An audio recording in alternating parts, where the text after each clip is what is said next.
Hey everybody, Tom Barnes, Chicago scene at the old historic Dearborn Station right off of Polk and Dearborn, home to Fox in a Box, voted the #1 escape room in the United States, #2 globally. So for what that's worth, it's pretty fun to hang out here, especially with the family coming in with Thanksgiving and the holidays approaching. Why not do something fun, get out of the house and check out something like the escape room? So I'm gonna talk to Vince, who started this whole thing. He'll walk me through it and we'll get to see what Fox in the Box is all about. I didn't mean for that to rhyme, but it did. Anyway, that's the Chicago scene for today, so let's head in. All right, so I made my way down to Fox in a Box in the lower level of the Dearborn Station. I'm here with Vince, who's the owner. How you doing, Vince? I'm doing well, thank you. So Vince, you got a lot to live up to, being the #1 escape room in the United States and #2 in the world. That's pretty lofty expectations to put out there. Yeah, that was definitely a surprise when we got that award. We had no expectation of what was going to happen, and now we continue to deliver as best we possibly can to keep holding on to it and satisfy people's expectations. So given that you have about, what, 4 rooms here, and that's kind of the experience that voted you that #1, like what about those rooms would you say is what propelled you to that lofty goal, or not even goal, but that status, if you will? I think it comes from the fact that they're excellent rooms on so many different metrics. Some people are really good at set design, some people are really good at puzzles, some people are good at story. We're really good at all of them. So you get this whole package, and plus you throw an outstanding customer service experience, and that's what gets us to where we are. People absolutely love us. They come and play our games, then they come and play all of our games, and they recommend it to all their friends, and that's how we got the ratings. And so how long have you guys been here, and what would you say is the length of time that somebody should expect if they come here? So we got into business in 2015. We opened on September 12th. And people expect to spend about 90 minutes on the site, maybe a little bit more, maybe a little bit less, but about 90 minutes here. So walk me through, like, how does it work from room to room? I said there was 4 total before, but just explain for people who might not be familiar how the whole thing works.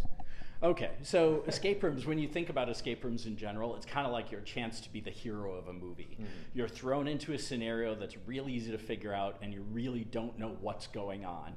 And all you have to work with is what's in the room and your brains and your hands and your friends and how they think about things. So you talk through puzzles and you try to figure out how to solve them.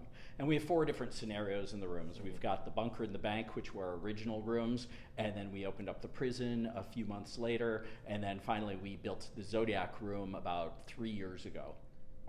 And you also have that final one that will kind of leave to a surprise, just because it's a little dark in there to shoot, and that kind of gives away things. So people need to come here and really experience that for themselves. But they see the video in here of the Zodiac room, the bunker, and the detail is not left behind. It's all over the place. It's wonderfully done. Yeah, we got professional set designers for all of our rooms because it makes all the difference that people feel completely immersed in their environment. And as you mentioned, the bank is one of our rooms where you actually play the whole room in the dark. So that adds a whole extra special element to solving the puzzles and figuring out what's going on in the room. You do, of course, have flashlights, so you're not completely in the dark, but that's how it works. But it's like a little element of surprise, and looking through it, we don't want people to see that right away for this one. They have to come here and check it out. But how many people can go out together to do this? If people want to come in groups and whatnot, how does that all work? So it depends on our rooms. The Zodiac room, we have a limit of 5 people in the room. The other rooms, we have a limit of 6 people in the room. One of the things that does make us special is our rooms are also playable by 2 people. A lot of escape rooms in America are built around the idea of 10 people, 12 people, and you have to buy out the whole room if you actually want privacy.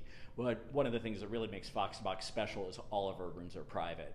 So as long as you book your room, you get the whole room. You can pay for additional players, but you're not going to be put with any strangers. So that was a great thing before COVID, and now with COVID, it's a huge win. Absolutely. And going back to the rooms just a little bit, just because we walked around them, and you were talking about how you had set designers come and really design these spaces. I mean, you can tell it almost feels like if you were like going through a set in Hollywood, walking through like an old set of a movie set or whatnot that you've seen in movies before. It has that feel to it. Exactly. That's the feel we were looking for. Our most recent designer had done work for HBO, so she had experience working on designing professional movie sets.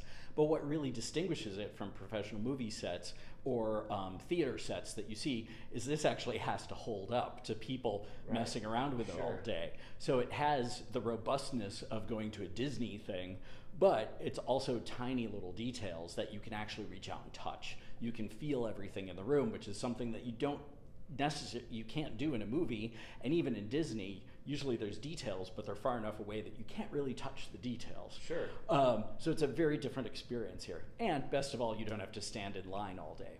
Yeah, and that experience starts, we're in the bottom of the old Dearborn station, right? So it's kind of the cavernous walk through going to the lower level into the back here.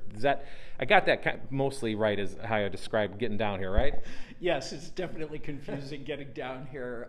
We've added a lot of signage. You did, yes, and that's what made it easy. So I don't want to not say that, but yes, it's just because it's an older building and people might have been here at various times where you haven't been here in a while. So it just, you just got to pay attention to the signs to get down here for sure. Yeah, exactly. But it is funny being something that's rated this high and people are like, where are you? They're expecting some big retail storefront and everything, and we're not that. We're in a little tiny corner, very unique experience. Very unique indeed, very Chicago. For the people who want to book an experience here, what's the best way for them to go about doing that? Go to our website, foxinaboxchicago.com. Go and book there. You can pick either our 4 rooms or just click on the book today and it'll show you what's available today or whatever day you want to look at. And that's definitely the best way to go about booking. Awesome. Thank you, Vince. I appreciate it. This will be great for people as they got family in town, rolling into the holidays and everything else. So a fun thing to do in Chicago, very unique, and congratulations on the title. Thank you so much. I appreciate it. No problem. We'll see you later. Okay, bye-bye. Bye. All right, that's Fox in a Box at the old Dearborn Station here in the South Loop. BARNAS at WGNTV.com. If you have a suggestion for the Chicago scene, that's tbarnes at WGNTV.com. Until then, happy escape room, everybody.